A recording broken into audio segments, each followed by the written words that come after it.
Stories, brought to you by Refuge Ministries Canada. For the next half hour, your hearts will be filled with hope as you hear real-life stories from individuals that have been changed by the power of God. Enjoy the show.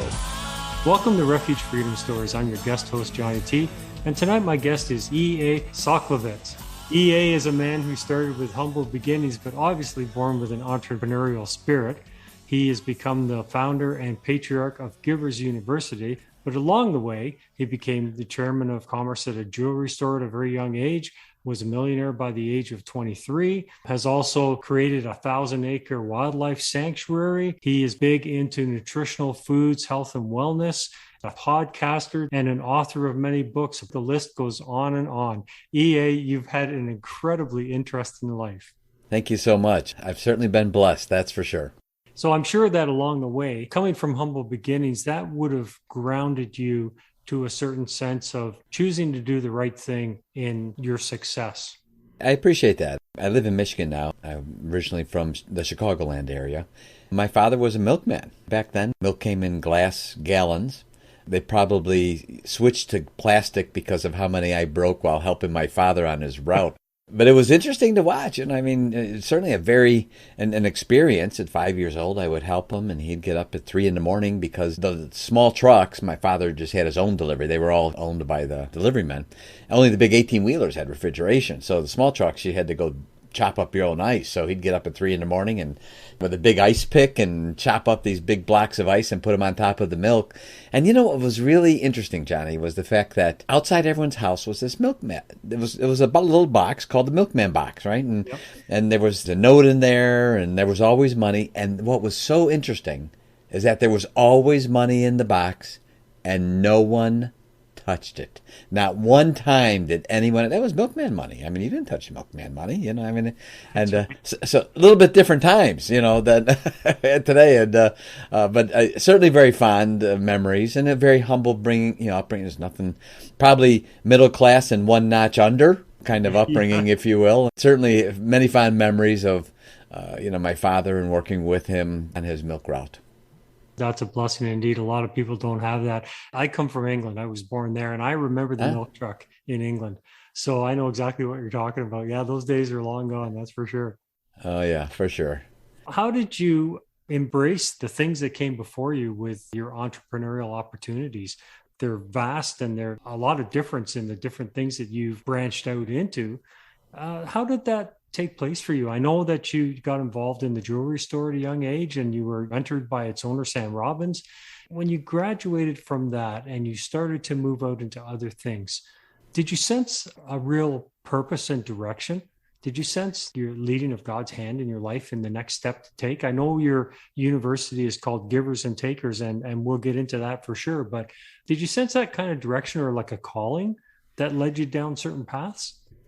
I really did. Part of it had to do with, I was very blessed with this mentor that you had mentioned, Sam Robbins. And when I met him, I was a janitor at the time, 16 years old, just a little bit older than 16. And my boss at the janitorial service I worked for sent me to show some carpeting for this diamond store he was opening up. And the man offered me a job, and I started working for him.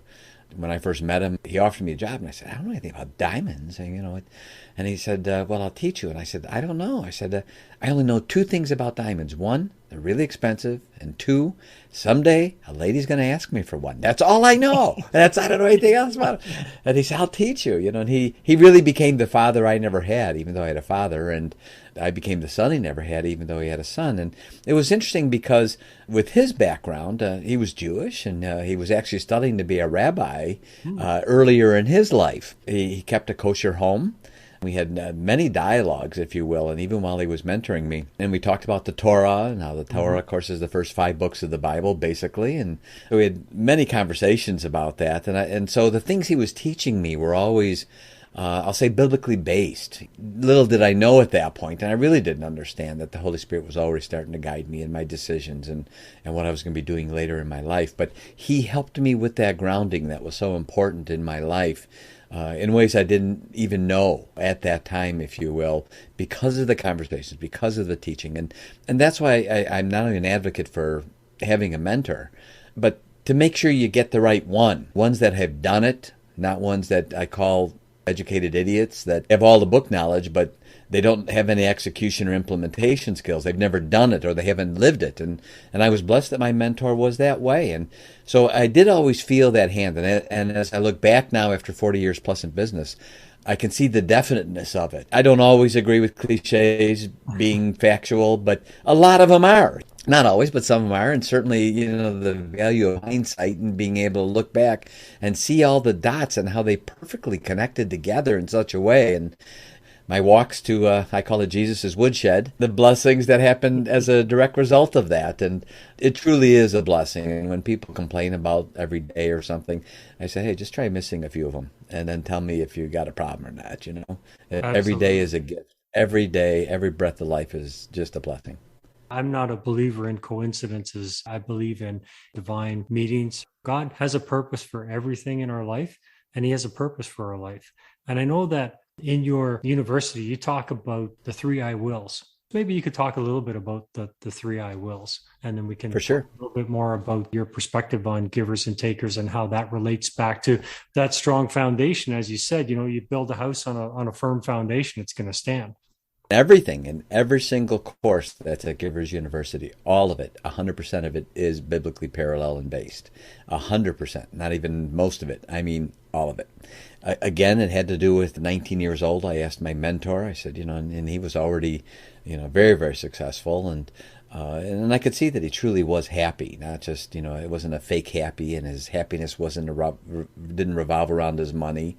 He taught me the distinction between the love of money and how that's not good, but that money itself is not bad. Solomon was literally, in today's dollars, past $1 trillion there. The love of money is what's not good. And he taught me those distinctions, which are important. When I was 19, I asked him, I said, Sam, will you teach it all to me? I mean, just teach it all to me. Don't hold back.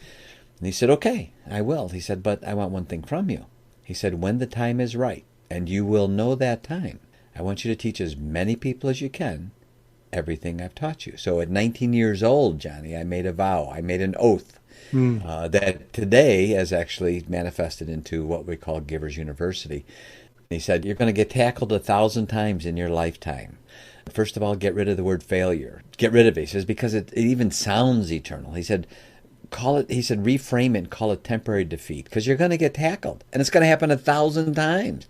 And he said, when it does, you're going to be able to stand up and realize you got a first down. And he said, so don't throw yourself out of the game by using failure. He said, just call it temporary defeat, because that's what it is. And the 3 I wills that he mentioned, that he convinced me, is that I will never give up, I will keep rising up, and I will always overcome. And all of those things happen as a direct result of the 5 priorities he drilled in me over and over again. He said, these are the only way it works long term. And he said, these 5 have to be in order. And I can share with you, Johnny, I've tried them in all the other orders, and it doesn't work. It just doesn't work. So I'm here to give a testimony to the fact that it has to be God, family, country, business, self. That's the order. God first, family second. Then from that, country, business, and self. And self is 5th. And I've tried every possible variation of that, and I can share with you, that's the only one that gives you really, real happiness in every single day and every single breath. It's interesting that you mentioned country in that list. In today's age, yourself being in the States and myself in Canada, there's a lot of unhappy people with our countries. And a lot of that, whether they realize it or not, is because our countries are drifting away from the groundwork that was laid by the Christian forefathers. And because we're spiritual beings, whether we realize it or not, we drift away from God, things get worse. It's interesting that you say country is 3rd. How would you encourage people to embrace and make their country better when they're struggling with the direction it's going in? Well, I can share with you what I do every day that helps me. Every single day, I read the Bible. Every single day, I read the King James Version, and every single year, I read the entire Bible cover to cover. It's actually easier than most people think. Wow. It's a matter of 2 chapters of the Old Testament and about 20 verses of the New Testament, and you start January 1st and Genesis 1st, and you end up at Revelation 22nd, in December. And it's only 15 minutes a day. That's a part of my morning ritual, if you will, is every single morning, because that grounds me, because it's the most wonderful mentoring and everything. That's everything we need to know. Everything. I emphasize the word everything we need to know are in those incredible 66 books written by 40 plus different authors, all inspired by the Holy Spirit. All the information we need is right there. It's all there to get into that every day, and the ground automatically. We learn in there the lessons of countries and what has happened from the nation of Israel and what happened all the way through and is still happening today, and what has happened with other countries. And when Solomon's sons didn't listen, and or son didn't listen, I should say. And so there's so many lessons there. What are the right things to do, and what are the things we shouldn't be doing? So that's really what I do. That's how I do it every day. A friend of mine, he shares a lot of his music with us, and one of his songs is "You Never Go Wrong Doing Right." Isn't that the truth? Isn't that the truth? And again, as a part of those lessons, and I just shared, the next thing I share with you is just really only because I just completed it. And I made a vow that in 2016 that I would fast 40 days and 40 nights once a year for 7 years in a row. This year was my 7th year, and March 12th, and today is March 17th. So March 12th, I finished my 7th year of 40 days, 40 nights of just liquids. And of course, and I know what I'm doing, and I've researched it, etc. But the Bible talks about fasting. Again, Jesus clearly says when his disciples go to him and they question him and say, "Why couldn't we get this demon out?" And Jesus clearly says, "For these, you need both prayer and fasting." And so there's a supercharging that goes on, if you will. And we have a fast that we do the first Saturday of every month. We just chose that day. We do a 1-day fast. We're probably pretty close to 100 now that we've done in a row. Once a month on Saturday, the first Saturday of each month, we do it. We call it the Giver's Fast. And for 24 hours, we fast and just have liquids for 24 hours, and to give our body a rest and spiritually and all the benefits. They've been proven medically and physically, but the spiritual benefits are so much greater and so much more important when we live our life the way it needs to be lived, and doing the things that need to be done in the right way. It's extraordinary how we can get guided into the exact right things at any one and all times. I remember years ago working as a youth pastor, we did World Vision 40-hour famine, which is fasting for 40 hours with a bunch of young people. And yeah, awesome. And it's something that I practice myself, and not as regularly as you do, but I'm certainly encouraged to fast a little bit more. Your bio talks about your nutritional things and how it's built on like a divine code. And I was interested that you said Mr. Robbins was diabetic, because I have type 1 diabetes. I've had it since I was 33. I'm 61 now. And God's been gracious to me to maintain my organs and things. And, I still have all my fingers and all my toes, and you know what I mean? Good for you. But I'm interested to help our listeners understand what you mean by that, because obviously the Bible clearly is the truth, no matter what the situation, no matter what the health issue is, no matter what. And so my guess is that you have found some principles in the Word that you've applied to your nutritional endeavors. Yes, for sure. And as an interesting thing that helps me with reading the Bible is that every year I pick a word, and every place I find that word in the Bible, I underline it. And one of the years, I actually underlined every single number in the entire Bible, cover to cover. Every time there's a number. And what's interesting is that, and this year I'm doing holy. Everywhere the word holy appears, I underline it, right? And then last year it was because. It was interesting to see because there's always, this is because, right? So every time there was a because, in the whole Bible, I underlined it. And what happens is it pulls my attention and look at it from a maybe a little bit different perspective. And certainly we could read the book over and over again and still, not scratch the surface. But there are numerical sequences that are very deliberate. And the Bible has heptadic structures all through it, basically the number 7. The numbers are very, very important and very, very specific, because God isn't general. He doesn't make mistakes, and everything's by design.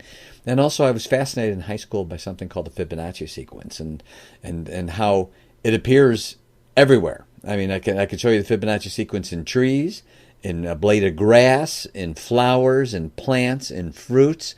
Our DNA code, the Fibonacci sequence is in all of that. So we actually use the Fibonacci sequence and the divine code and basically put them together and use that as a wellness panel in actually a food line we're bringing out in the fall. Oh, wow.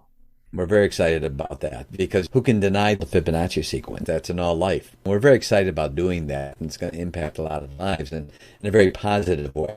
And Sam was, as you mentioned, a diabetic, and he shared with me what it was like to grow up during the Depression. And he said for some of their meals, they actually ate cardboard. Mm-hmm. Deficiencies were quite extreme, and unfortunately, he went home early as a direct result of that. And but still, it's set the stage into what Givers University in the future with the introduction of the world's only foods that have all the nutrition in it, and you never have to take vitamins again as long as you live. It's being put in the food specifically, and all within that Fibonacci sequence and the divine code built together. We're very excited about that. To touch on which is a really important part that I want to share with your listeners. If I was to say the one word that we teach at Givers University, the word is discernment. And it's not being taught today. In fact, I think it's almost as though people are being taught how not to discern, let alone be discerning. I say to all your listeners, we love everybody. I say it emphatically. We love everybody.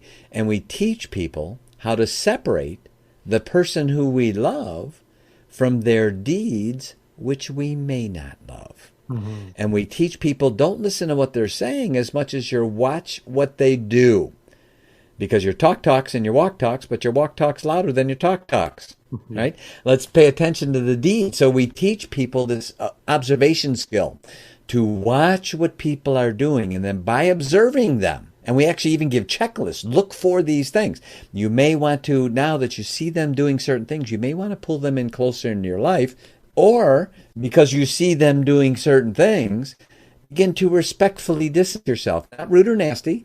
Respectfully distance yourself from them, because if you bring them closer, they're going to make you collateral damage. And I see so many lives that are just impacted in such negative ways because no one has taught the skill of how do you discern in relationships. They would say, accept everyone, accept everyone. Well, I'm sorry, I'm just not going to do that. What if they're doing it wrong? No one's teaching. How do we discern in our relationships?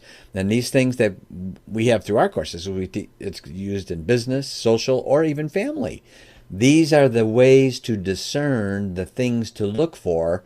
So when we say giver, we're not labeling a person. They're a giver. When we say taker, we're not labeling a person as a taker. We're identifying taker deeds. We're identifying giver deeds. And we teach people these are the things you watch for. These are the deeds you look for. And then from that will help you discern who you should have in your life or who you shouldn't. In the political world, these are the same things we should be discerning when we vote. Who are our leaders going to be? What are you seeing them do?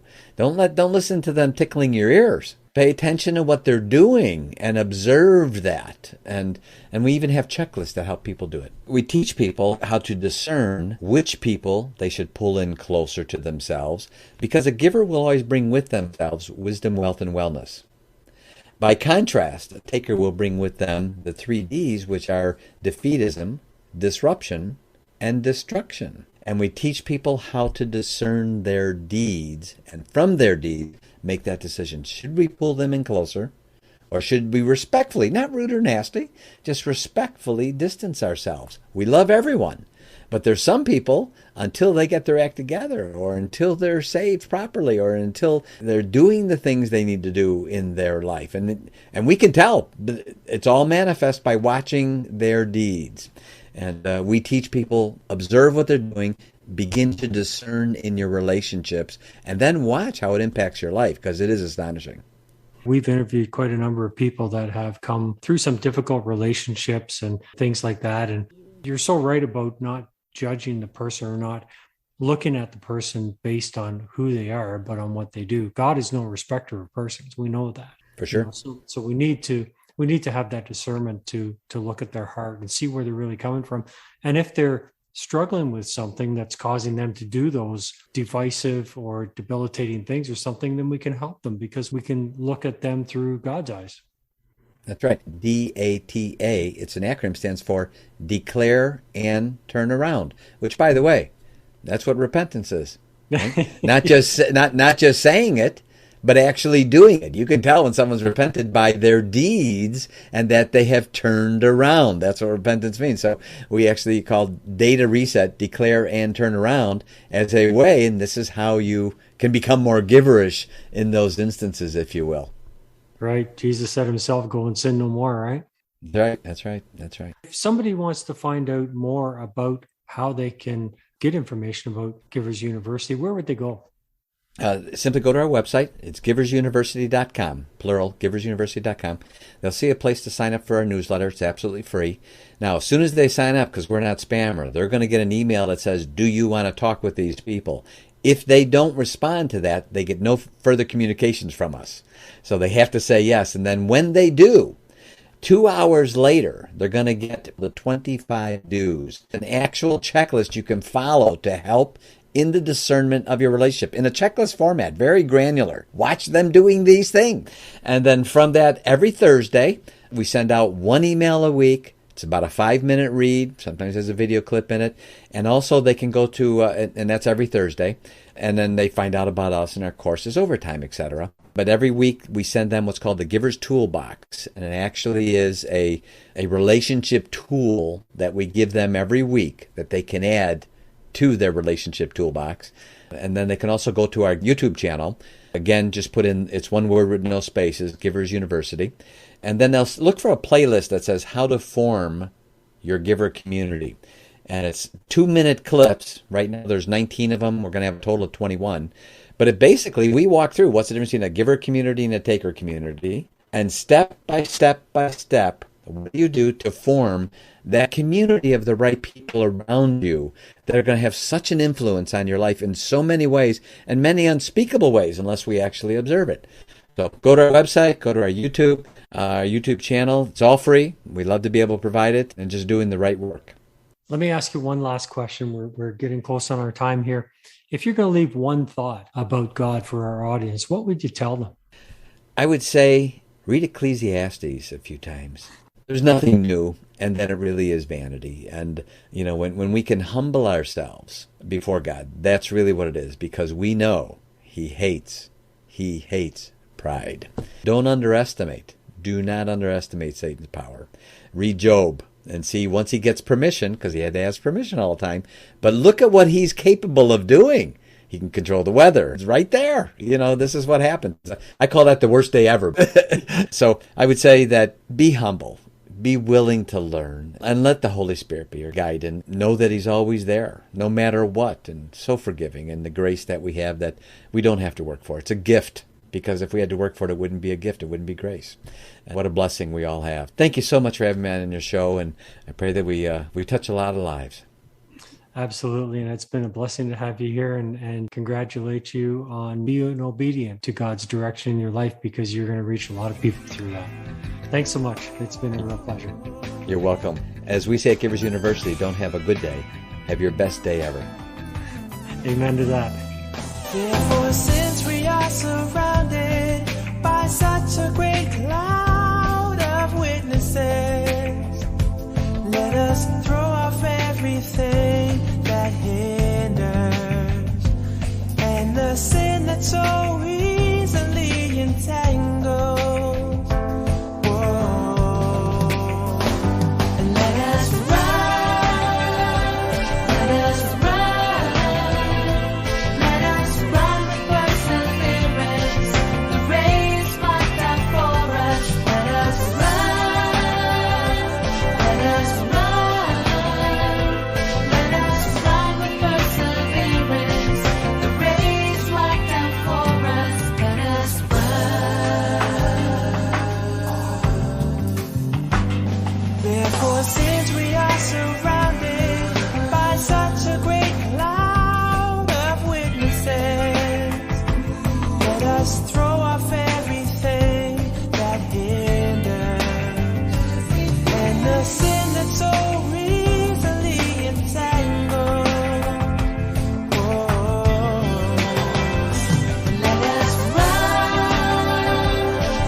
I hope that you have enjoyed the last half hour as much as I did. Thank you again to Refuge Ministries Canada for hosting the show. So until next Friday, may God richly bless you with peace, love, and happiness. We at Refuge Ministries are so blessed by the success of Refuge Freedom Stories and podcasts. In addition, we focus on youth prison ministry, release kits, and many other diverse outreaches to the needs of our community. As a nonprofit, there are many costs involved, however, and we are asking for your support. Financial gifts can be made via our website at www.refugeministriescanada.com or by calling 519-701-0108. Your giving makes this work possible, and we thank you in advance for your support. That's 519-701-0108. God bless you.